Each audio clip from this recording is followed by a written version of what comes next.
Il y a environ 2 semaines, l'arbitre en chef d'une ligue de hockey mineur de la Montérégie s'est fait agresser par un parent mécontent d'une décision. Depuis, Gabriel Grégoire est sorti dans les médias pour dénoncer le comportement de certains parents toxiques et sensibiliser les ligues à mieux encadrer et protéger les arbitres, dont plusieurs sont d'âge mineur.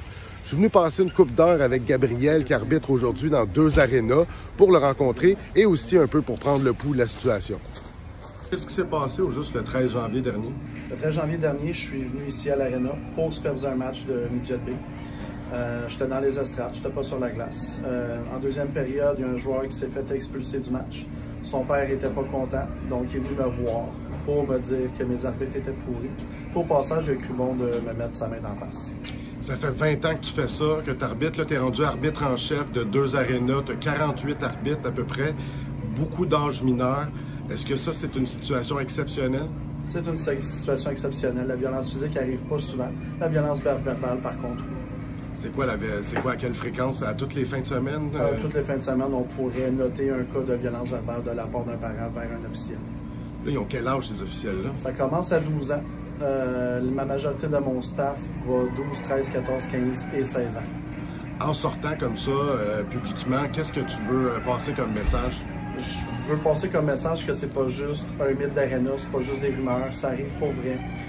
De sensibiliser les parents surtout à avoir un comportement adéquat. Puis si un parent voit un comportement inadéquat, il peut dire à la personne de se calmer ou faire déposer une plainte à l'association. Des jeunes arbitres de 14-15 ans qui se font ramasser à 3 fins de semaine, comment ils font pour passer à travers ça? Ça prend une bonne carapace. Ceux qui en ont une bonne vont continuer.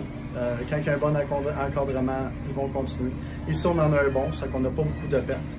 Mais je sais que dans la région, on en perd beaucoup à chaque année, des premières, deuxième et troisième années qui en ont assez. De se faire crier des noms, de se faire attendre. Donc, c'est le message qu'on veut passer. On veut garder nos arbitres.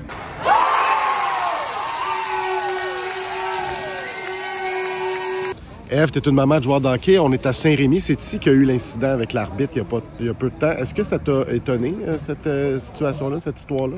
En toute transparence, pas tant. Ça fait 3 ans que mon fils joue, puis j'en ai vu des parents un peu débordés par l'émotion, la réaction instantanée, tout ça.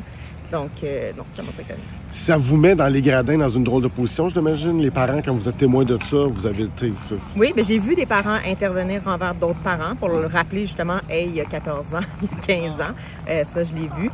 Personnellement, je me suis déjà levée pour m'éloigner de mon groupe de parents, justement dans un tournoi, dans une situation dont j'avais honte. Puis là, on parle de ton gars qui a comme 9-10 ans. C'est des jeunes, c'est des enfants, là. Oui, c'est à tombe. Qu'est-ce qui se passe dans la tête des parents dans ce temps-là? Ils prennent ça 3 cœurs? Oui, mais je pense que c'est vraiment ça. C'est qu'ils veulent vraiment gagner, ils veulent vraiment que leur fils peut-être soit heureux de gagner, qu'ils vivent ces victoires-là et non pas vivre des échecs. Fait qu'il y a beaucoup cette idée préconçue que s'ils veulent qu'ils fassent le NHL, je pense pas du tout dans la catégorie que mon fils X, c'est ça, mais c'est vraiment de pas mettre de pas voir leurs enfants dans une situation d'échec. En terminant, Ève, cette toxicité-là, un peu que tu vois dans les gradins, ça t'a forcé à peut-être même vouloir changer d'équipe, là? Oui, bien dans le fond, moi j'habite très proche de 2 autres villes, même plus proche que l'Arena où on joue présentement. Donc oui, j'ai fait une demande pour savoir, là, pour m'informer si je pouvais changer de ville.